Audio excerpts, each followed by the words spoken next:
'Cause you're listening to Jams and Tea. You won't see the show on your TV, so we talk about things musically. 'Cause you're listening to Jams and Tea. You're listening to Jams and Tea. Well, welcome to the Jams and Tea podcast. Welcome to the Jams and Tea podcast, where we spin the jams and spill the tea. Jams and spill the tea. And today we're talking about two special records: the Rolling Stones' iconic classic "Exile on Main Street" and Liz Phair's iconic classic response album, Exile and Guyville. And I feel we should just get right into it because so how do we kind of want to structure this? Because like in terms of I had an idea. My idea was to first go through Exile on Main Street, and then that would be the one we just kind of cover first because I feel that's going to be the easiest of the two to talk about. Yeah. And then move into Guyville, and kind of before we give our ratings with the Guyville, then we kind of discuss the response element. So first we kind of review it, and then we almost go back. But in a way, my opinion of it is so informed by things that are really important to the fact that it is a response album. And I mean, but also, I don't think we should approach that album solely through the lens of it as a response album. No, absolutely not. It's not the only way you can read it. And indeed, if you don't know it's a response album, as a great record. Yeah. If you don't know it's a response album. No, absolutely. But my point is that my thoughts on it as a response album are separate to my thoughts on it as a record, but they are very codependent almost. Okay, well we're gonna talk about both. So let's get into Exile on Main Street. The Rolling Stones, whatever number record, but it was the final in a series of 4 kind of classic albums for them. Beggars Banquet, Sticky Fingers, Let It Bleed. Beggars Banquet, Let It Bleed, Sticky Fingers. That's exactly what I said. Is there a fucking echo in here? yes. So a classic album. Debatably. Well, it is a classic album in terms of its influence, in terms of its place in the canon of rock music. Received horribly at the time, notably. That is an interesting point. Yes, it was not initially beloved. So is Zeppelin. Yeah, it's not like that shit matters. Okay, but so what Exile on Main Street is a kind of an extension of their kind of heavily blues influenced rock and roll sound that they were refining, that kind of dirtier, a seedier, sexier kind of counterpoint to the rock and roll of the 60s that other bands like obviously the Beatles come to mind, the obvious comparison to whom the dynamic they always the Stones versus Beatles dynamic that always comes up, which is kind of weird if you think about it, but this they album do sounds nothing like a Beatles album. No, that's the point though. They kind of recommend they kind of represent these opposing extremes of rock music at this point in history. They're directly in opposition with each other, and that's why they always kind of get compared like that. Because it's like you're either on one side or you're on the other side, which is silly, obviously, but like it does kind of speak to culturally the ways in which rock music was starting to diverge in the 60s from what had kind of come previously. So that's interesting bit of history, I think, to really pick apart. But Exile really comes a little bit later. It comes in the 70s, so rock is kind of established. You've already kind of got things like prog and the early kind of shades of punk and metal music that have kind of begun to sprout as well. So rock is already a kind of diverse landscape of genres more than its own kind of singularly identifiable thing. But this is very much kind of the Rolling Stones extending the kind of bluesy rock and roll sound of the previous 3 records. But it's a bit more sprawling in format, so there's more songs here. The songs are by and large reasonably short, and they're kind of structured into this kind of unwieldy double album format. I mean, yeah. Wow. It's a good album. Enthusiasm. It's a good album. Yep. I do not think that it is as good as the 3 that precede it. Any of them actually. and the thing is, like, there are double albums that have this kind of sprawling quality where the general quality of the individual tracks does vary, but the kind of overall cumulative experience adds up to something more. And I kind of think that's what they kind of reach for here, and it's kind of what people kind of seem to refer to when they refer to the greatness of this album. But for me, even though there are great songs here, it doesn't really add up cumulatively to a great album. It feels a little bit more like patchwork. There's some good stuff thrown in with some really average stuff, and even a couple of tracks that are just downright shit, if I'm honest. Also, even though the Stones have this really compelling kind of ramshackle sound that does incorporate a lot of different instrumentation, you know, you got the piano, obviously the strings, it's very kind of varied. Despite that, there is still, I still get a feeling of fatigue across this record.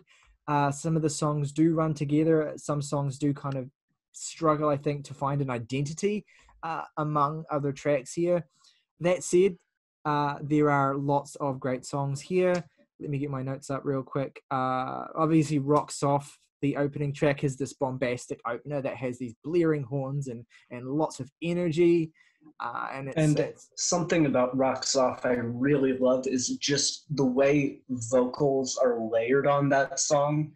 Like it all blends together in such like a crisp, like beautiful way. Yeah, which is, you know, a hard thing to do considering that generally, like, this is a ramshackle sounding record. Like, it's not, no one's going to give this awards for sounding like amazing. But I mean, it belongs to a certain era sound wise anyway. So it's not like production wise, there's really not a lot to complain about. And then you get a song like Sweet Virginia, for example, a classic song, amazing song, awesome song. I don't know that it's really about anything relative you can to say that about a couple songs here. I was about to say, are any of these songs really about anything? Well, like, most of them are just about wanting to dance, wanting to fuck, and exactly, and then drugs. actually dancing, and then actually fucking. Yeah. So yeah.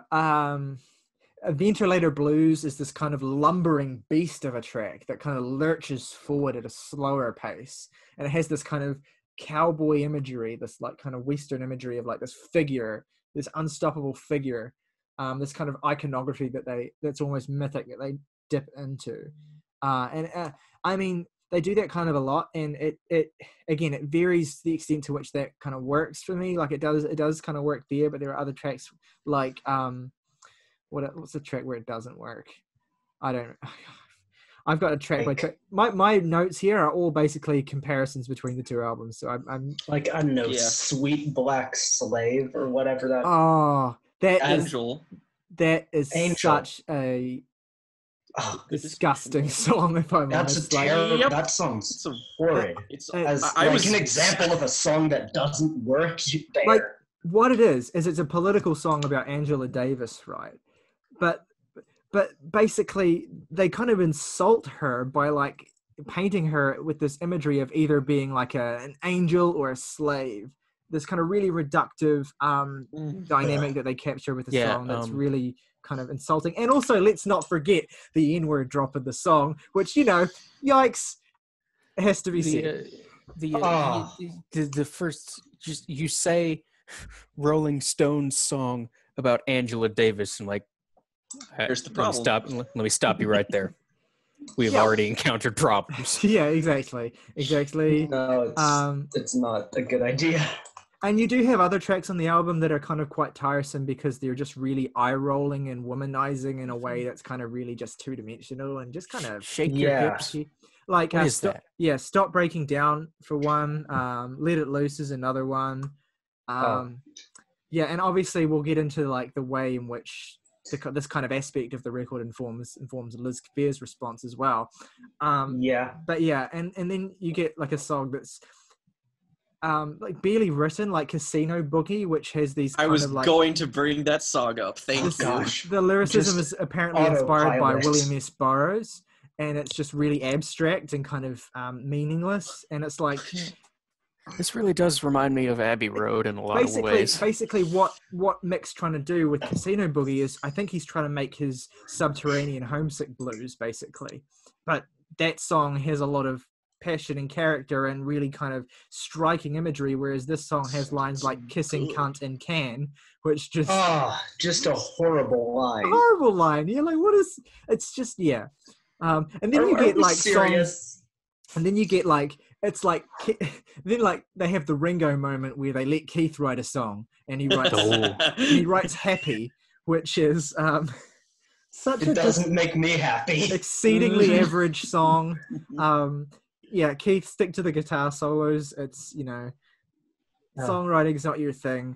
That said, there are some really great songs here. Like I've already mentioned Rocks Off, but I also really like Loving Cup, which is kind of a song about kind of basically embracing love in your darkest moments to pull you through. It's not like a terribly complicated sentiment or anything, but there's a great use of piano in the song. It adds a lot of character that I really like. I've already talked about Ventilator Blues as well, which I think is really good. Yeah. Obviously, the big standout of the record, Shine a Light, which is a great song, which is ostensibly about the early Stones guitarist Brian Jones' drug addiction. But it also kind of functions as a kind of more introspective song as well, and a song about kind of, seeking salvation, basically. And it has a really blitzing, great guitar solo. It feels really fulsome and beautiful. Simple sentiment, but they pull it off wonderfully. I also really like the closing track as well, Soul Survivor. It has a lot of infectious energy and the instrumental strength of their best songs. I like the way that it kind of topically taps into this idea of being trapped with someone that you can't stand. This line, like, you're going to be the death of me, but then also finding humor in the circumstance, seeing yourself as a soul survivor, which is a really dumb pun, but whatever.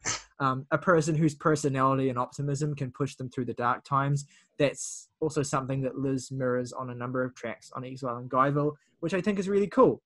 But yeah, just generally speaking, there are better Stones records than this one. You can't really make excuses for songs like Sweet Black Angel or Turd on the Run or whatever the fuck I Just Want to See His Face is meant to be. That should be in the dictionary under filler, because that's just not even the song. It should also be under the dictionary for the word painful. Yeah. But yeah, I mean, it's fine. It's good. There are good moments on it. It has a kind of sweep to it that you kind of get, you get swept up in it, and it has its moments, and it does spread the moments out, reasonably well. Yeah, that's basically all I have to say about it as an album on its own. Yeah, I think you make a lot of the points I would make about this album, in that seconded. It is an album not without its moments. I mean, like, yeah, you've got some fantastic songs on here, like the ones you've mentioned, which are just really, they just kind of jump out to you as fantastic ideas. Yeah. But it almost is an album where it feels like the Rolling Stones know what on here is particularly crappy, because they'll always sequence it after one of the really good songs. Yeah. So you almost have this subconscious thought in your head, oh, you know this song is shit, so you're just putting it after this good song so I can just coast on the high of Rocks Off through Rip This Joint and Shake Your Hips. Yeah, it's a decent 3-track run. I also really like the 3-track run from Tumbling Dice through Sweet Virginia and Torn and Frayed. Those are good. Yeah, too. that one's pretty good actually, too. Thinking about it now, a lot of my favorite songs in this are on the first half of it, or the first two sides. No, yeah, that was about the point I was gonna get into, because when we hit what is ostensibly the C side of this album with Happy, it's just a slog until you hear Ventilator Blues, Shine a Light on It, and Soul Survivor. You just have to trudge through 9 tracks, where only 3 of them are really stand out, and then you've just got 6 more that are whoa. Yeah, but not without its moments. but there's other Rolling Stones albums you should listen to, and it's just something where I don't get, where like I get they didn't want to cut it down because they wanted to make this big ambitious statement, but there really needs to be a moment at some point along the process where you step back and say, this is too much. There's so much garbage on this album. We need to get this down to like 12 songs or something. Yeah, but also like the songs themselves are like so ramshackle and short as well that I feel like their construction, like this is clearly like meant to be a double album. Like it's clearly crafted in a way to like be their kind of like sprawling shit that they want to do. And maybe like a white album even. Yeah. Actually, that's probably an apt comparison. It's probably is meant to be that. And it's really not a surprise that even though some of their subsequent 70s albums are okay. I'm thinking of like Some Girls, I guess. Whatever the one after this is, Goat's Head Soup is alright, I suppose. Yeah. But this is still kind of like, for me, the moment where I kind of jump ship. And I'm just like, it's just not really... They're not writing what they used to write. I also write. just don't find like Mick Jagger all that compelling as a personality musically. Mm-mm. You know what I mean? It's just... No. Yeah. It's very... When he's doing the 70s wow, rock. wow, wow, wow. Yeah, This record, it's like, no. There are just so many people at this point in time who have done that shtick but better that it's like, I don't really know what I get out of this. It's like, I'm not even the biggest fan, but the entire time I was just like, if I wanted this vibe, I would probably go to Zeppelin instead. Just because I feel like they do this whole thing better. I'm not even a fan of albums like Physical Graffiti, where it's like the big double album that's got all this shit on it. And it's like, whoa, it's this grand statement like this album. But like, at least I feel there's a cohesiveness to records like that just isn't. And I get that that's kind of the appeal, that rock music sort of like, they're trying to make it feel like this rootsy kind of rock music, this like authentic and organic sound. But when they're not trying, it just sounds like a rock band not trying. So you're kind of like, eh. Yeah, basically. No. Yeah, I mean, like I said, most of my thoughts are all tied up with the second record. Yeah, for the most part. Morgan, do you have anything you want to add about this record? You're muted, by the way. You're muted. Yeah. I've muted myself because you all seem to have talked a lot and are wrapping up, and I haven't said anything. I'm making tea at the moment, so if you hear me do that, I apologize. Oh, okay. Sorry? Yeah, I was talking. I'm so sorry. You go. It's fine. My thoughts are brief anyway. I don't really have a whole lot to add. The biggest takeaway that I got by the end of this album, both times I listened to it, was why is it so bloody long? Why is it so bloody long? No! Not funny! Had to do it at least once. Yeah, it just needed a heavier editing hand. It reminds me of Abbey Road, an album that I think is I would rather listen to this than Abbey Road any day of the week. But both albums have a problem of like too long and too much on here that just sounds unfinished. Yeah, and it's there's some great songs on it, some Rolling Stones classics, and then there's a whole bunch of crap, just crap. Exactly. Big poopy. No one talks about like the garbage we mentioned. Shake your hips. My favorite Rolling Stones song. Just LaGrange, but worse. Yeah, my favorite Rolling Stones song, Happy.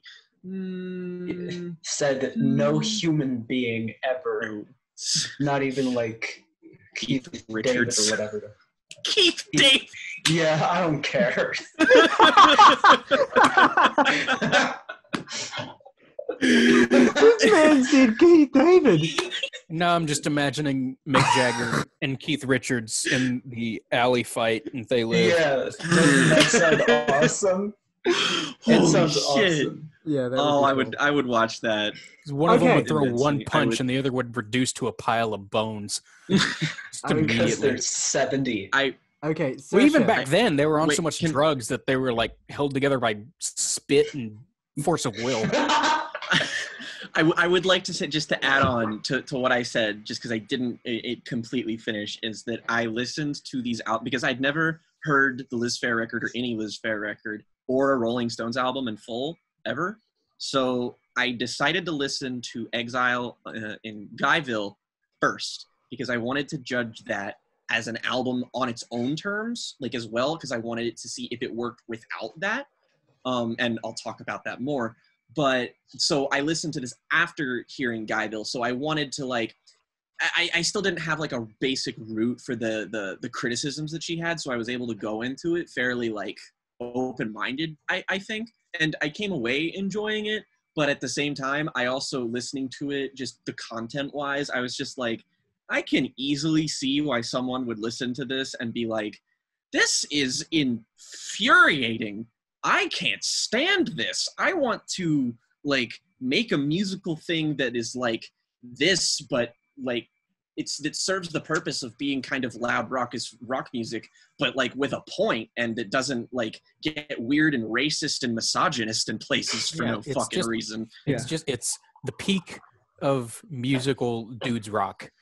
And with all of the shortcomings that might imply. Exactly. And then I listened to the Liz Phair record again and was like, I get it completely. So, Saoirse, what are your thoughts on this? Yeah, I mean, my thoughts on this album follow on very well from what Jake was saying, which is like, I listen to this album and I can't help but imagine the person who loves it.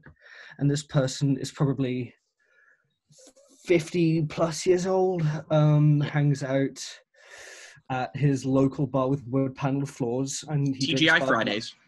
He drinks Bud Light. He wears flannel, and he beats his wife. My God, I mean, we were thinking it, but you didn't. Yeah, I mean, like I can't like fight you on that at all. Like, holy shit. Somebody who has like an old collection of 70s vinyl of records that no one gives a shit about, and this. So it's John Lennon if he was still alive. I would just like to say that Saoirse just said that people who love this album, are wife beaters. That's not. No. I picture the archetypal fan. I picture the archetypal fan. Right. Okay. Which is a different thing. Yeah. Yeah.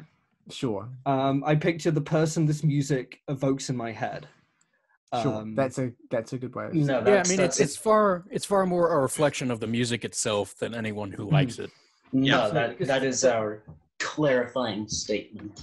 I have significant reservations about the album, but I just thought that was funny. No, it was. But it's like, was. God, I talked a couple of times about look, if I'm going to talk about some of the rap albums we talked about, and when I want to say I feel uncomfortable with how if this album had a camera, it would be the camera blue as warm as color, and ooh, yeah, I have said that about rap albums, and if I'm being fair, I have to say that about this record as well, because it's true. Yep. And it's just, I can only listen to so many songs about how like Mick Jagger is really horny but doesn't give a fuck about who the person he fucks actually is as a person. And it's like I said, there are great songs on this record, and I won't say it's a bad record, but what I will say is that what I really come down to is that when I listen to this, I'm like, what I really want to be listening to is like proper OG blues musicians. And I feel like this album is in the great tradition of taking music that was Kyle Craft. That's a really good point. But I feel like this album is in the great tradition of taking music that was really innovated by people of color and then selling it to a white audience.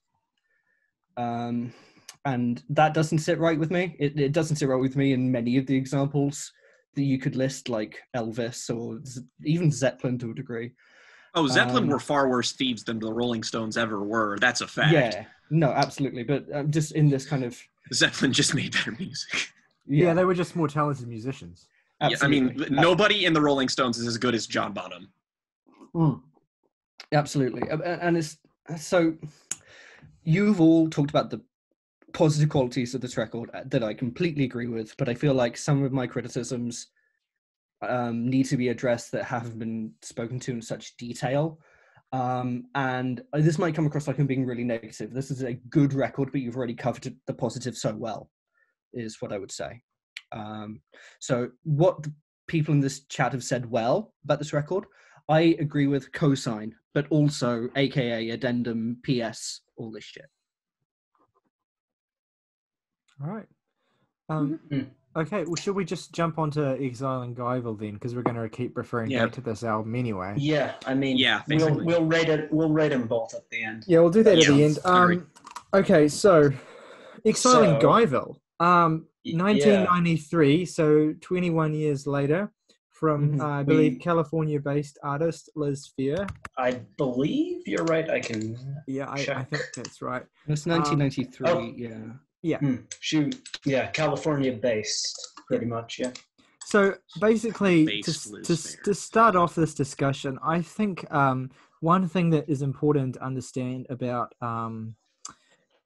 Exile and Guyville is that while it is ostensibly a response record to Exile and Main Street, where frequently, if not consistently, comments on in some way, whether directly or indirectly, the respective song that is of the same number on the track list of that other album. So there's that. But I think more broadly what it represents is it's not so much really a repudiation of the Stones or of their album, but I guess what they represent culturally in terms of rock and roll music, their influence on rock and roll music, and I guess just the general confluence of events in the history of rock and roll that led to the specific indie scene that Liz was emerging from in the early 90s. Because she's quite young when this record came out. I think she was 22. So I think she was a bit older than that, but she was in her 20s anyway. But 26. Okay, that's fair. So still, it is her first studio album. Yeah, I believe it's her first major studio record. And I mean, she's got some kind of non-studio stuff. Demos, I think. Demo stuff. But this is her first proper album.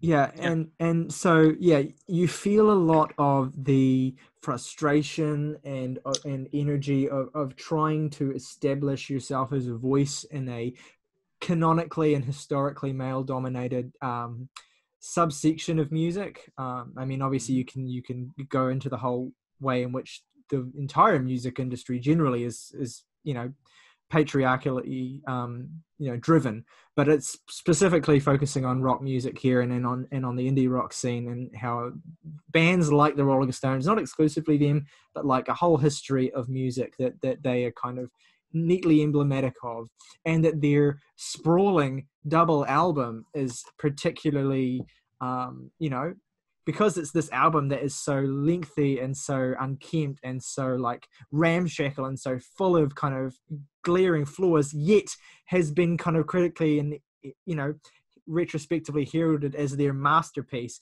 It makes sense as the choice to lambast or the choice to critique, because it represents how basically men can put the littlest amount of effort into music if they have that kind of reputation. A response to male mediocrity. Exactly. One could compare this to I can't remember the name, but before he was a filmmaker, Francois Truffaut wrote this essay. I remember it was called A Certain Trend in French Cinema, which was really influential and it was basically like, this shit before is bloated and it's overbig and it's pretentious, and what we need is a new generation of French filmmakers to go out and make like proper movies. And then he started the French New Wave with Varda and Godard, and look at what he did, Yeah. He made a lot. He really, great comparison point. Yeah, in the same way, those films from those three and the other French New Wave filmmakers were influential because they were so full of youth and not pretension and bloatedness, you know? Yeah, exactly. And that is a really good point. But yeah, what is really remarkable about Exile and Guyville is the way that, you know, as a cohesive, as an independent statement, it works beautifully as a record, and each of the individual songs have their own kind of dissectable and dense meanings, apart from the connections you can draw to the Rolling Stones, which I think respective Stones tracks. More often they amount to kind of thematic reflections than even commentary. Because there are some songs where it's not like the case where she's, you know, tearing at an image represented by the respective song on every single track here. Sometimes she's just thematically mirroring a song and speaking about, you know, it's like just the female side of that kind of song. A different, exactly. Like the same event, but from a different perspective. What I think really elevates this record to a really high level is that it's not entirely this kind of mission statement about, I mean, that's clearly a huge part of it, but it's also kind of a record about Liz as a person, capturing all of her complexities, all of her insecurities, all of the kind of emotional turmoil that she's kind of, and baggage that she's kind of struggling with. And to start with a song like 6'1" to reflect that is ideal. Which, I mean, we like Rocks Off and 6'1" being the openers to both of these albums is just so exceptional because they both start off on just a ridiculously high note. Yeah, exactly. They're just both these kind of bombastic opening tracks. Like Rocks Off is kind of like a sort of a kind of bitter song about like feeling a lack of fulfillment in life, and then sort of 6'1" is like this song about like, yes, I have this lack of fulfillment for all of these reasons that are completely, they're a lot more valid than you are just kind of like being in the club and being really, really sad for no apparent reason.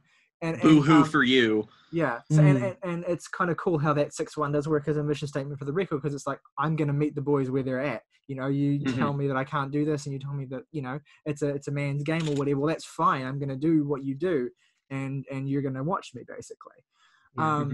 And then you get more commentary on that in the second track, Help Me Mary, which is kind of about the male-dominated indie scene and kind of the rules of that kind of game, and the resentment that fosters when you're kind of excluded from this prestigious group. And that's a great song too. A very outsider looking in, just trying to deal with the fact that they are in fact an outsider. Yeah, I love the way that the dancing imagery of Shake Your Hips is subverted with third track Glory here, because that song Shake Your Hips on the Rolling Stones record is this song about kind of like, you know, dancing basically, and it's this blues cover, I think, and it has a lot of swagger and stuff, and it's really about dancing and doing nothing else but dancing. And so the image of this kind of man who's intoning you to dance is kind of subverted on Glory, because this song speaks about a man who has this really big tongue that snakes its way around the club, and he's scratching he's scratching his face like a bum, and it's just this kind of like really stark imagery that captures you, even though the song itself is quite spare and minimal. That's the thing. What the Rolling Stones album has in like instrumental grandiosity and presence, Liz Phair delivers that back in spades with like lyrical grandiosity and presence. Absolutely. I would also just slightly comment that like what the Rolling Stones do with their huge budget and massive instruments with that big raucous loud energy, you know, here Liz Phair shows you can do that with like $10 in a shoe, you know. Yeah, basically. Yeah, and you get another parallel as well with one of Liz's best songs, Never Said, which parallels Tumbling Dice a little bit more indirectly, because both of these songs are kind of about potentially unreliable people. And this song, she kind of professes her innocence, but it's with a wink and a kind of daring you to judge her. And it has the song itself has a really anthemic 90s feel with this really addictive chord progression. It's just so great. I think it was the lead single for the album. I think you are correct. Either that or like Girls.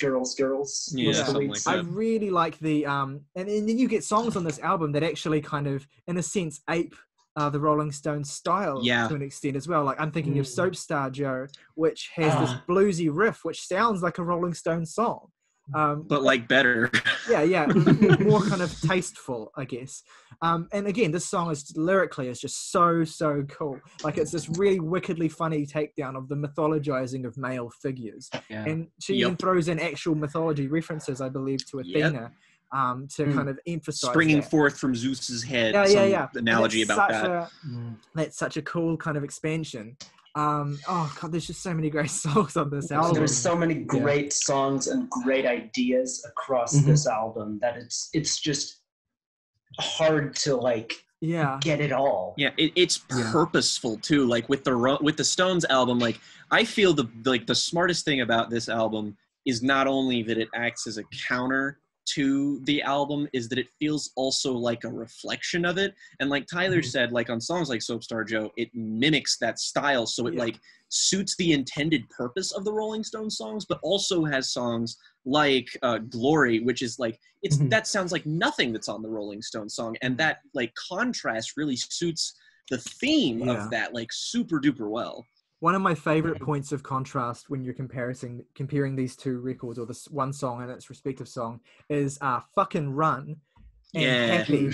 So Fucking Run is this actually amazing song. It's very frank and relatable song about how this feeling of being desperate for company and for someone who'll stay, that you put yourself through the shittiest forms of connection because you'll take what you can get. Like it's that feeling of self-pity after a one-night stand. It's a little relatable, if I'm being honest with you. Totally. And it's waking up the following morning after that, shitty sex and thinking, what the fuck is the point of all of this? And I love the way that this is just such a stark contrast with Happy, which has a longing for love in that song, but it feels less desperate in that song and more fulfilled. Whereas here you get the kind of uglier side of that, the more tangible and realistic side of that. Happy is just a song where Keith Richards sings, make me happy, make me happy, make me happy for fucking 4 minutes. And Liz is essentially doing the same thing here, but like in a more self-aware way. Like it's here's the way I think of her own limitations. Here's the way I think of it.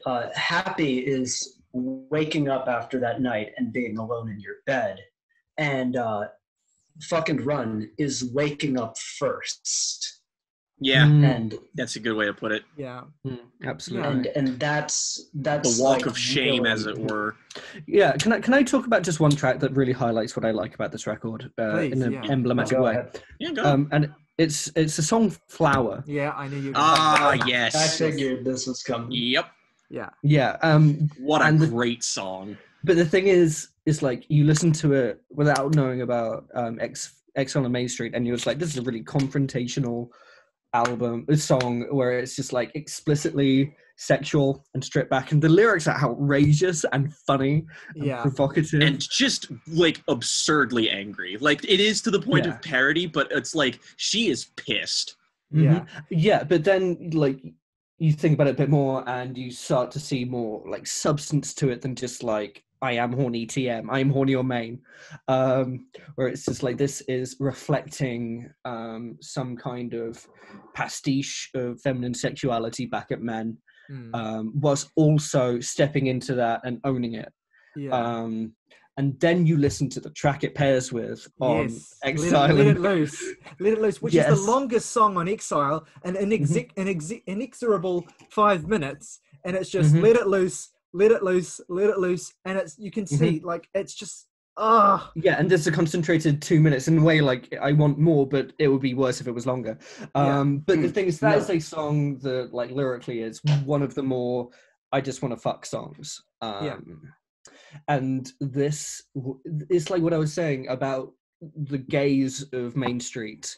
This like song, everything that it is as a song that makes it amazing, it is only enriched and doubled when you take it in the context of what it's responding to. And that's what I really like about Exile and Guyville. Such an amazing title. It is, because this album is what it's like to be stuck in a world of obnoxious men who think they know better. And it's just like that song is emblematic of what I like about the album, because it works so well by itself, and then it has more layers, and then you see the other context to it, and which is the cherry on top, and that's how I would describe this album. Yeah, no, I completely agree. And like, there are some other songs on here that I don't even really focus on the relationship between the other albums so much, because I'm just enveloped in how good of a They're song just it good. is. Yeah. Like, one that comes to mind is maybe my favorite song on the album, which is Canary.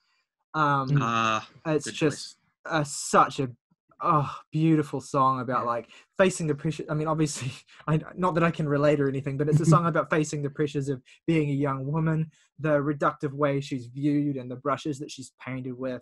It's a shimmering but dark piano ballad. One aspect of this album that I really love is the fact that she gets so much out of what is often relatively minimal arrangements. She really finds the power in that, and it's very kind of subtle in a way that just exudes confidence and good songwriting. Doesn't need any more dressing up. And then that refrain at the end of the song of "send it up on fire, deaf before dumb." This idea of, imploring other women to burn these patriarchal structures to the ground and to not let themselves be silenced. She communicates these things so poetically, and so they're bald-faced and they're direct, but at the same time there's real artistry to it. Like, it just really affects you. I love that song to bits. And then my other favorite song on the record is Divorce Song. Great song. Also a really great song. Just this really, I love how emotionally complicated this song is. Like, it's not just about hating each other. It's about how the hate you feel, or how the negative emotion you feel for someone that you've had a relationship with but fallen out with, how that is so informed with the love you have for them as well. Like, it's never as simple as just a two-dimensional emotional, direction thing. Like, there's so much complication in that when that happens in a relationship, like in that breakup. And I mean, also fitting that song is like, the storyline of it is set on like this long road trip where you just want to be away from the other person, and yet you are intangibly linked by being literally and kind of metaphorically lost in the world. Yeah.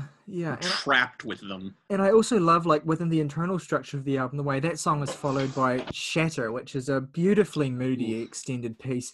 It has about 2.5 minutes of pure instrumentation before Liz even comes in, which I love because it's just gorgeous.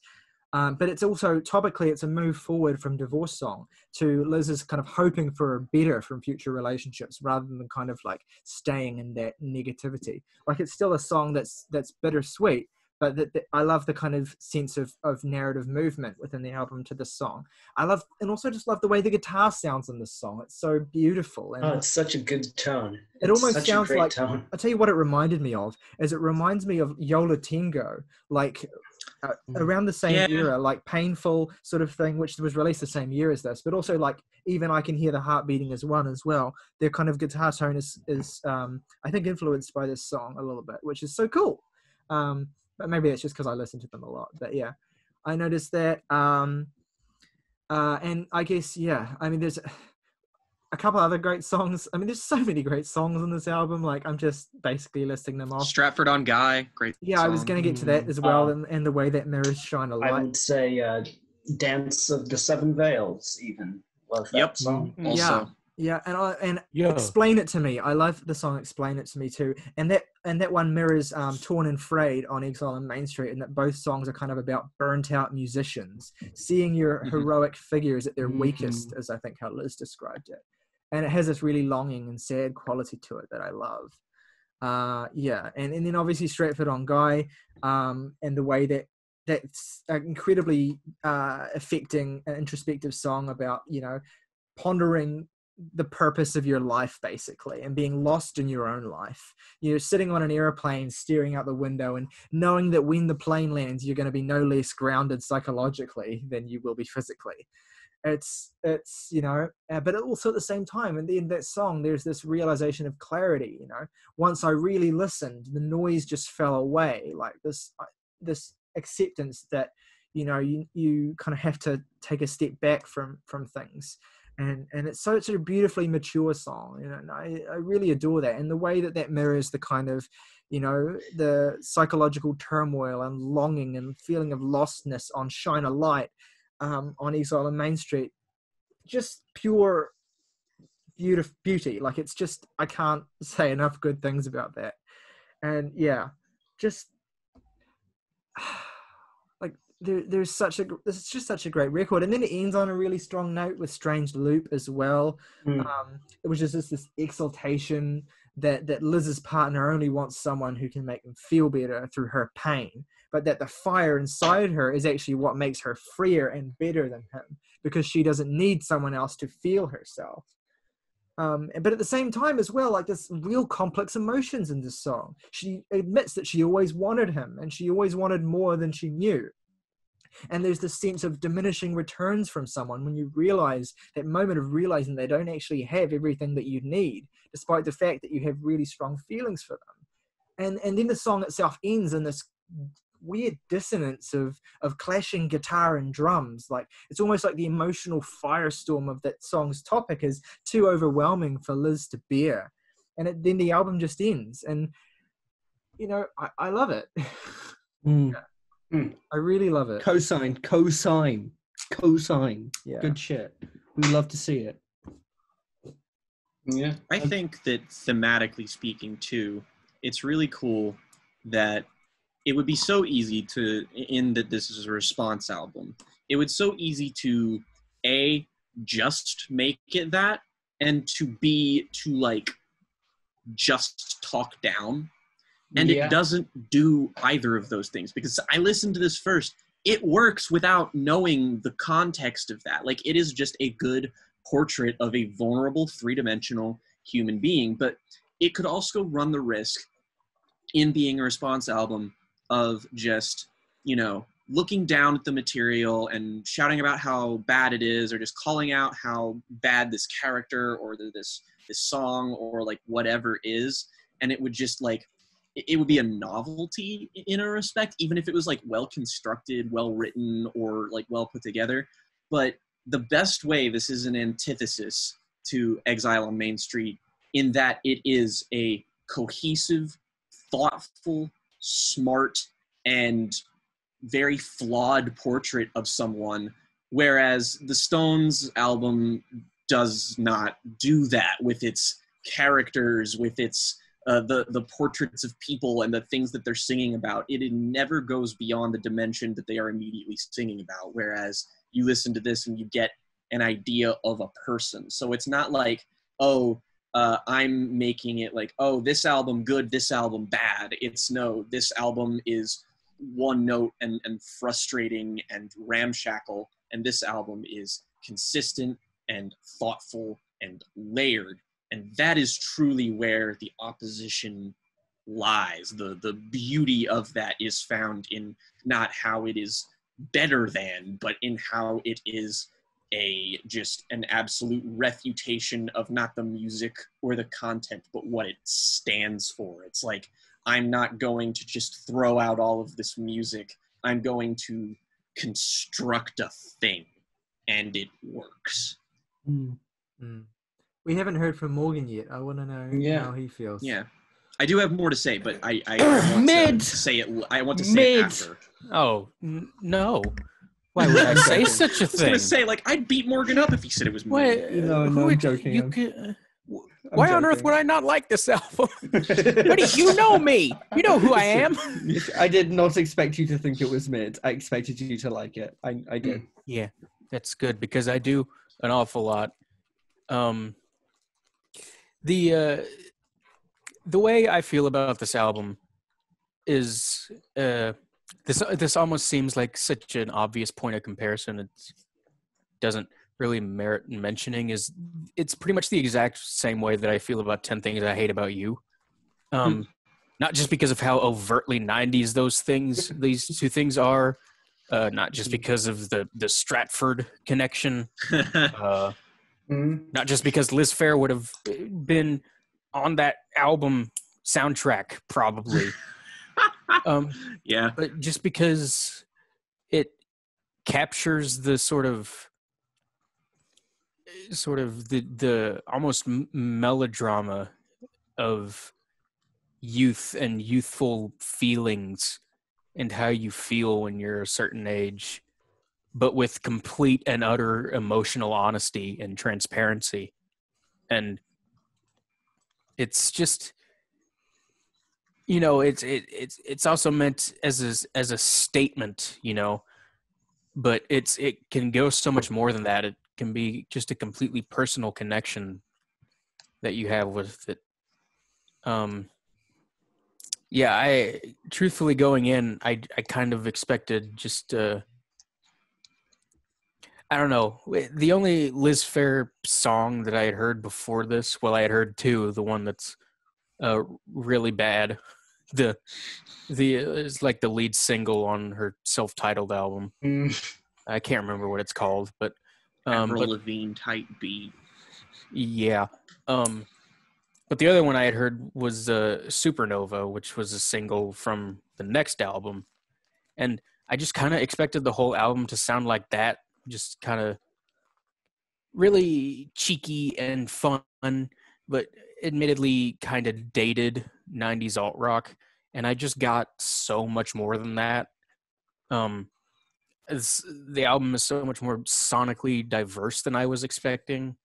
And the writing and lyricism and storytelling is so much more on point than I would have guessed. And it just, that's what I have to say. It's certainly a lot grungier than I expected. Like, I just didn't expect it to be on that, like, more, I won't say it's like a totally like mellow, but it's just like there's a brooding nature to a lot of the music and progression here. There's like it's moody. Yeah, you know? Yeah. Just feels very it's moody. That's as it should sound. Yeah. That's, you know. So I am very curious, Saoirse, what you think of this album.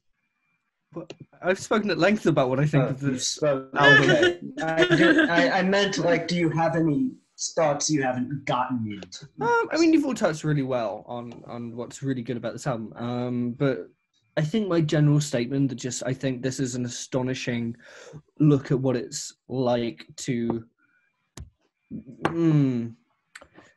I might not look like it, but I do fit into a couple of social minorities that, you know, I am aware of what it is like to move when everyone else think they're invisible, and kind of think and talk about groups you're in such absurd ways, in ways this album touches on really well. I hope I explained myself well there. No, I get what you mean. No, yeah. Like, everything that's great about this album is in the title, Exile and Guyville. Like, and the album is so fundamentally about that in such an honest way, and in a way I don't see in art enough, this level of like honesty and confrontationist and sort of just this level of just like confidence in saying I'm here and I deserve to be here and this is what I have to say. And I love the album cover. It might look a bit dated to some, but I love it. It's just so shameless. I'll get into that in a second. It's confrontational in all the ways that the music is, and I like it. Oh, yeah. It's yep. I think I know what August is going to elaborate on regarding the album cover, and oh dear, it seems confrontational. All right. No, but it's just so shameless, you know. Yeah. And it's kind of what I like about this album. It's shameless. It is, for an album that must have been kind of lo-fi for making, it doesn't necessarily sound like that. It just sounds like really rugged and almost like punky, but like not like punk music. Like, it's just like really organic. Scrappy. Yeah, it's organic and it's scrappy and it's energetic and it's just, it feels like, even now, this feels like if this record came out now, it would feel fresh. And it would feel like a new voice that the musical landscape requires, even just from a lyrical perspective and what they're willing to say and how they're willing to say it. One point of influence I'd like to bring up, even though that's the record I'm going to refer to this to, is a lot more aggressive than this one, but I think that PJ Harvey's Dry, her debut album. Thank you. I was just going to say PJ Harvey. Yeah, her debut album Dry came out the year before this, and you can definitely see some kind of, they both have a kind of minimal rock aesthetic where it's about these kind of, you know, really impactful guitars, but little else. But obviously Liz has a Rid bit of more Me diversity. Too. Yeah, and Liz has a little bit more diversity in instrumentation as well.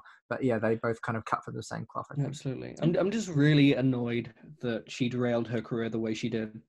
She didn't have to. I'm sure she's annoyed too. Yeah, but like, wouldn't probably. it be great if we still had like really great Liz Phair records coming out? I think she's supposed to be putting an album out this year. Yeah, she is. That'll be interesting. That'll what was her last album released? It was like 2010. fucking 10 years ago. And that was her like most critically poorly received record from what it looks like. A 1.6 on Sputnik. Are we getting an Alanis Morissette and a Liz Phair record in 2020? What the fuck crazy. is happening? I feel like if Liz Phair had been consistently putting out great records for the last few years, the world would be a better place. Totally. She'd be looked at as like, up there with people like Fiona Apple or the greatest female solo artist. Her influence is felt across like the indie sphere in terms of not that I want to say that like all female artists in indie owe something to Liz Phair, because that's not that's a bit reductive. No. But certainly the influence is felt, and certainly what this record represents is a big step forward.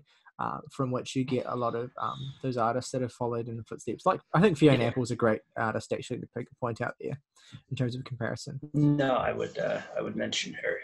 Yeah. But one final point I want to bring up was about the album covers, and I think this is my point for just the best encapsulation of both of these. The Rolling Stones album cover is this big collage of these just the guy with the pool balls in his mouth.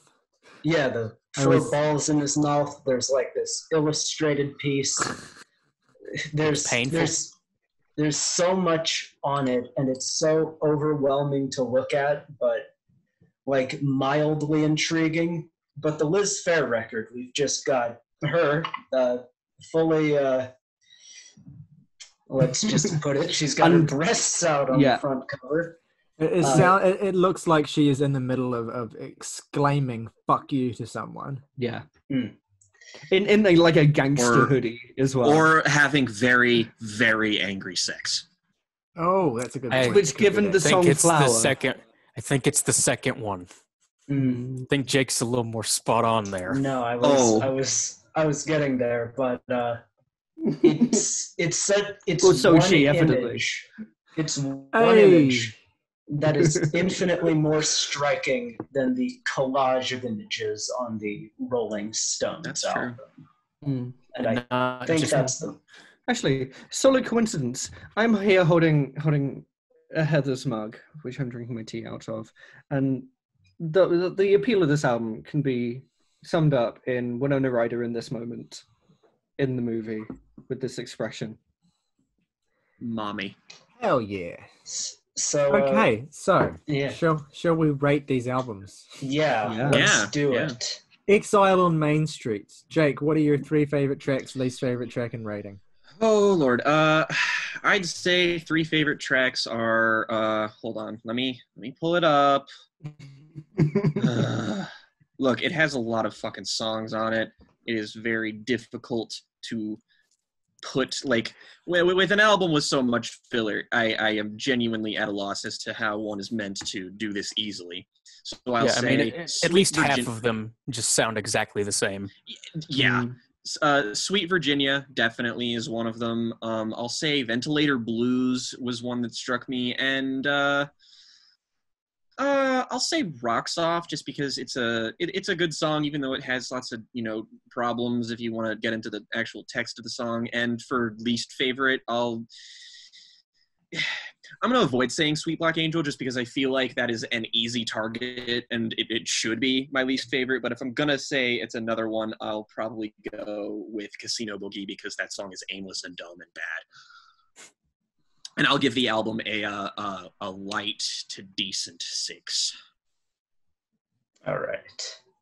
I guess that's me. So I will say my favorites on Main Street are Rocks Off, Ventilator Blues, and Sweet Virginia.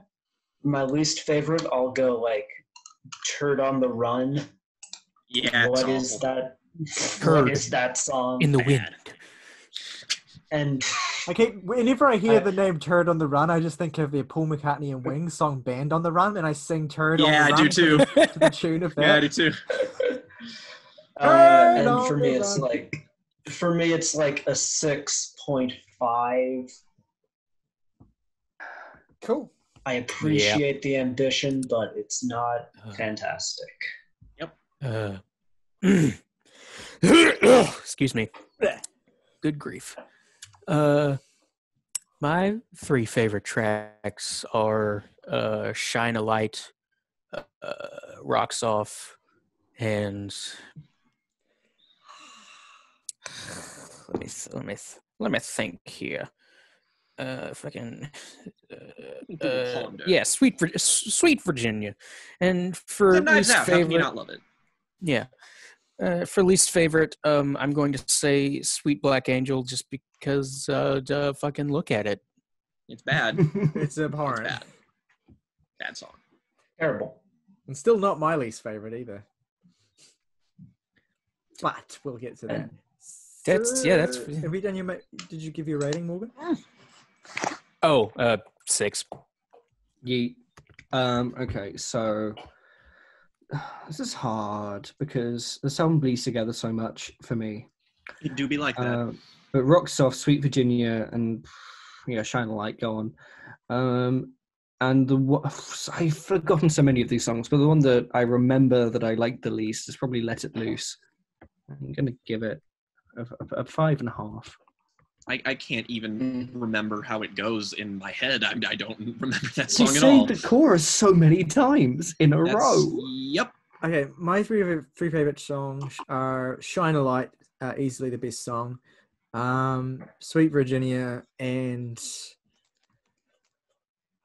I'm going to throw in Torn and Frayed because I really like that song a lot. And for all this album's faults, I do generally enjoy the experience of the record. It is clearly very flawed.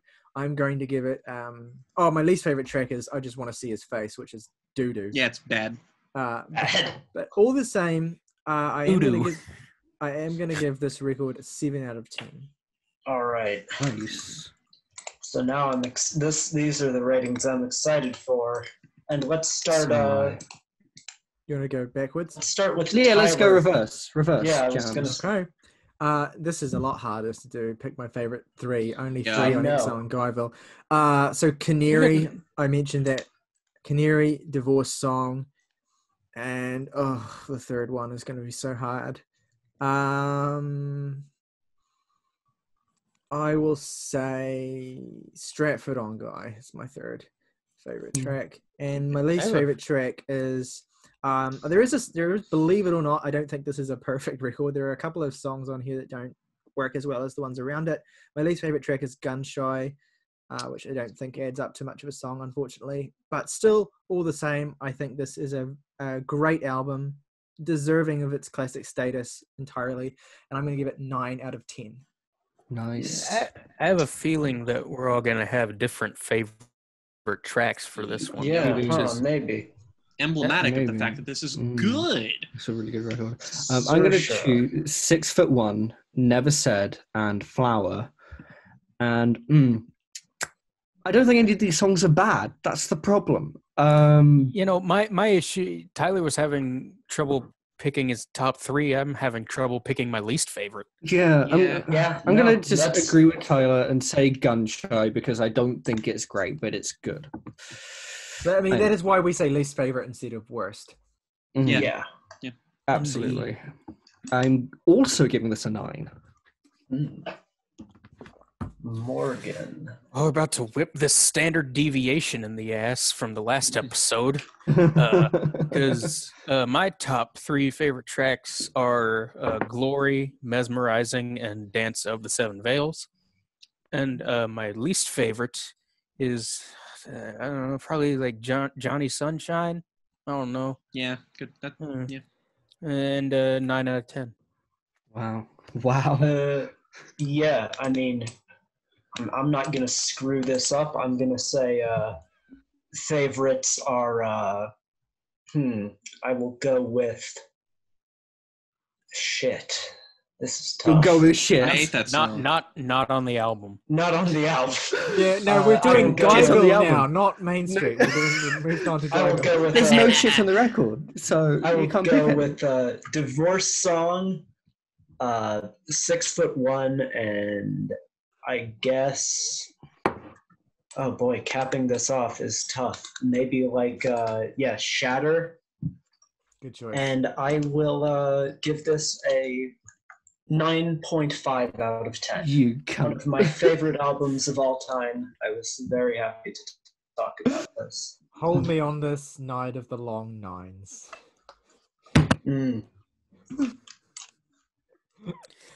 Everything. I love that. I'm tempted to give this a lower score just because Tyler fucking said that. I've seen it now.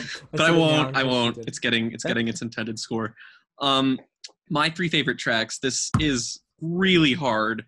I will say Dance of the Seven Veils, Canary, and Divorce Song. Good choices. Least favorite, probably going to echo the sentiment and say Gun Shy, only because I feel like that comes before the incredible 1-2 punch of Stratford on Guy and Strange Loop. Just doesn't measure up to those songs on the final leg. And I am giving the album an 8 out of 10.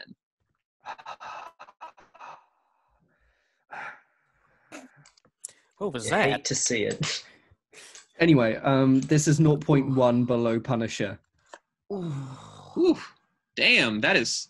That's a good rating. Can hear August seething. Punisher also has a standard deviation of 2.2, and this has a standard deviation of 0.5. Yeah. Shit. So yes, it is a good album, and you should all listen to it. One thing, Tyler, I have to ask you. Sure. Because you said your opinion changed greatly from your first listen. Yeah. So I am very curious what your, like, I know you've kind of already talked about this, but what was the how was the and this is kind of an open question to everyone, but how was, for those of you who did it, how was the process of the kind of call response kind of back and forth experience of this? Learning of that relationship between the two records definitely elevated it for me. But I guess, I mean, I first, excuse me, I'm going to, okay, I was going to sneeze, but it went away. But my first experience with these records, coincidentally, I listened to these days apart in 2015. And maybe I did know about it subconsciously. I don't know. I don't remember. I was like 18. Anyway, I liked them both quite a bit. I liked the Rolling Stones one more at the time. I still liked the Liz Phair one quite a bit. Now I'm 5 years older, and the Rolling Stones one, the flaws have become readily apparent, and this Exile and Guyville has gotten stronger and stronger and stronger. It's just, yeah, it's a record full of great songwriting. I mean, you can't fault it really. But yeah, I should have spent more time listening to the records, like in the interim years. Like, I don't know why I only listened to them both once, despite liking them. I mean, doing the call response back-to-back thing was interesting to me because most of my takes on why I thought the songs reflected each other were, validated. I did realize that the responses were a lot more nuanced than that, of course. But basically, my just general thesis, which is, if Exile on Main Street was a person, then Exile in Guyville is like a piss take of that person. That's really validated because there's so much a better person. Well, it's just there's so much undercutting of that like male bravado that is so present on Main Street. Yes, totally. Interestingly enough, for me, I found that listening to the albums and alternating track by track kind of made both albums worse. For the Rolling Stones, it was because it just made that record's flaws so much more glaring by holding it up to a better record. And for the Liz Phair record, it was just kind of like what she's saying here, and the statement that she's getting at is so much broader than just this record alone. It's almost like Exile on Main Street is just a jumping off point to it. And I that's not to say at all that I don't think there was any value to listening to it that way. I think there was a lot of value. But I think they're better taken on their own terms while also thinking about the records as mirror images of each other. Yeah, absolutely. But there was so much agreeing today. So much agreeing. There was plenty. Really. So we agreed so much we had to be angry with each other about it. If you have not seen our new release discussion that we did this week, we discussed the new albums from The Killers and Bright Eyes. So please go and check that out. Next week, our friend Zach joined us for half of that discussion as well. Yes, so we'll look forward to that. We next week in our Record Club review, we will be discussing Thrice's album Visu, which is. Let Morgan give us a. Why did you give that? Give it a quick blurb. This is just one of my favorite records ever. I think it's just exponentially rewarding to listen to as an experience. What kind of album is it for the listeners? Oh, well, that's actually kind of a complicated question. Because it's like post-hardcore, but also like alt rock, electronic alt rock. Well, those are all things I like. So very unique blend. If anyone on this podcast dislikes this album, I will eat a piece of paper again. Well, there we go. No, it's an album and band that deserve a lot more attention. So I'm glad Morgan is discussing them. It's a good pick. I'm super excited to listen to it. So thank you all very much for joining us. Absolutely. For another successful episode of the Jams and Tea podcast. Yes. Rock over London. Rock on Chicago. Gillette. The best a man can get.